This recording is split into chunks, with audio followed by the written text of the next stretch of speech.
πάνω σε ένα ψαράδικο καϊκάκι και είμαι έτοιμος να διασχίσω τα διάφανα ελληνικά νερά. Γιατί είμαι εδώ? Γιατί ξεκινάμε μία σειρά από βίντεο για τα μυστικά του ψαριού. Τώρα θα μου πείτε γιατί το ψάρι? Γιατί το ψάρι είναι μία από τις πιο σημαντικές πηγές διατροφής στον κόσμο.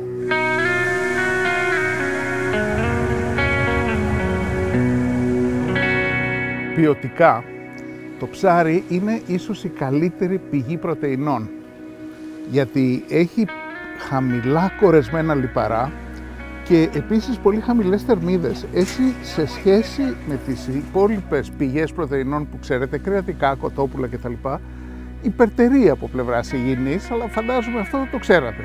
Χάρη στα πολύτιμα ω3 λιπαρά που έχει το ψάρι, λειτουργεί προστατευτικά για το καρδιακό και κυκλοφορικό σύστημα.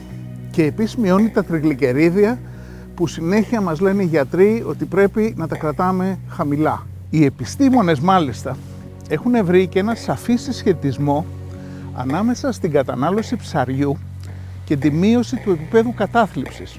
Το οποίο βέβαια δεν έχει να κάνει με το ουζάκι που συνοδεύει το ψάρι συνήθως.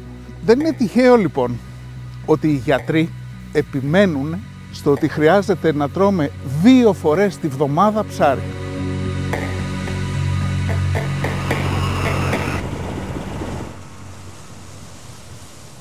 Πόσο όμως ψάρι καταναλώνουμε πραγματικά στην Ελλάδα? Στην Ελλάδα, όπως ξέρετε, έχουμε μια σχέση με το ψάρι και τη θάλασσα που κρατάει αιώνες. Από την τοιχογραφία του ψαρά στη Σαντορίνη 1650 π.Χ. ως σήμερα, το ψάρεμα έχει εκφραστεί σε όλες τις πτυχές της τέχνης, αλλά βέβαια και της πραγματικής ζωής. Αν αθροίσουμε τα νούμερα της παραδοσιακής αλλιείας και της ιχθυοκαλλιέργειας, η παραγωγή μας στην Ελλάδα σε αλλιεύματα είναι σε απόλυτα μεγέθη αρκετά υψηλή. Προσέξτε όμως, σύμφωνα με τα στοιχεία της Ελληνικής Οργάνωσης Υδατοκαλλιεργητών, η κατανάλωση κατάτομων στην Ελλάδα είναι πολύ χαμηλότερη από αυτήν της Ευρωπαϊκής Ένωσης. Στην Ελλάδα καταναλώνουμε 17,3 κιλά το χρόνο, στην Ευρωπαϊκή Ένωση 25,5 και στην Πορτογαλία, που είναι μια χώρα αντίστοιχη μεσογειακή με την Ελλάδα, ο αριθμός είναι σχεδόν διπλάσιος. Πώς λοιπόν ερμηνεύεται αυτή η δυσανάλογη σχέση ανάμεσα σε μια σχετικά μεγάλη παραγωγή και μικρή κατανάλωση σε μια χώρα γεμάτη νησιά και θάλασσα? Η μία εξήγηση είναι ότι 90% της ελληνικής παραγωγής πηγαίνει σε εξαγωγές και βέβαια αυτό μιλάμε για ιχθυοκαλλιέργειες, όπως βλέπετε. Όμως υπάρχει ένα πολύ σημαντικός άλλος παράγοντας ο οποίος δημιουργεί το πρόβλημα. Διαβάζοντας μελέτες για τη συμπεριφορά των Ελλήνων σε σχέση με το ψάρι, βλέπω ότι σχετικά εύκολα λέμε πάμε για ψαράκι, βέβαια όχι πολύ συχνά. Εκεί που φαίνεται ότι υπάρχει μεγαλύτερο πρόβλημα είναι στο σπίτι μας.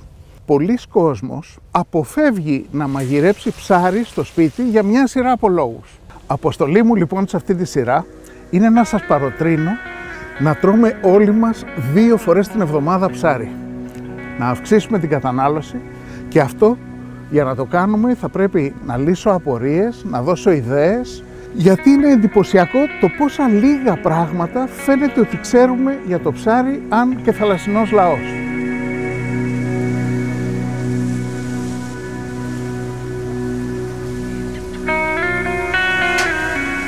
Θα ξεκινήσω από το πιο σημαντικό ερώτημα που θέτει ο κόσμος και διαβάζω στις έρευνες.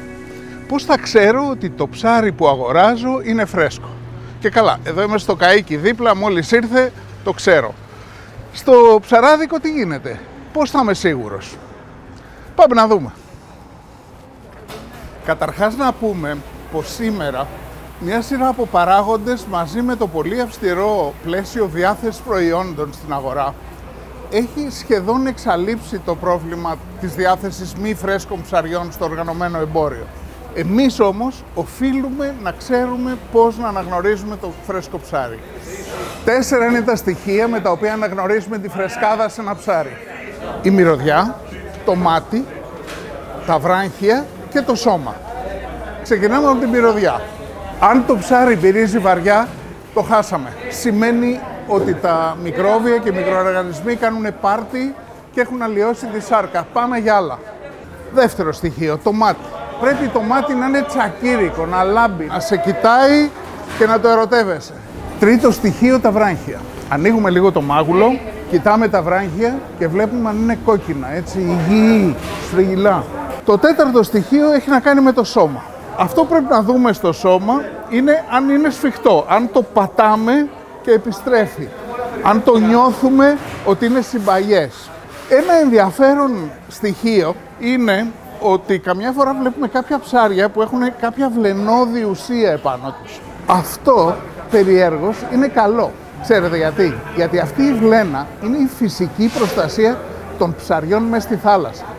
Αυτό σημαίνει ότι όταν τα ψαρέψουμε την έχουν επάνω τους. Αν δούμε το ψάρι με την βλενώδη ουσία στο ιχθυοπωλείο, σημαίνει ότι έχει περάσει από ελάχιστη διαδικασία, δηλαδή δεν έχει ξεπληθεί από πολλούς πάγους, από πολλά νερά και άρα είναι φρέσκο.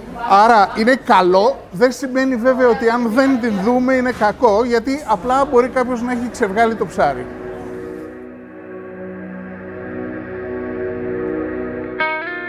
Στο επόμενο επεισόδιο θα μιλήσουμε για τα είδη των ψαριών που βλέπουμε στις ελληνικές θάλασσες, για τους τρόπους με τους οποίους το μαγειρεύουμε συνήθως και για το πώς καθαρίζουμε τα ψάρια.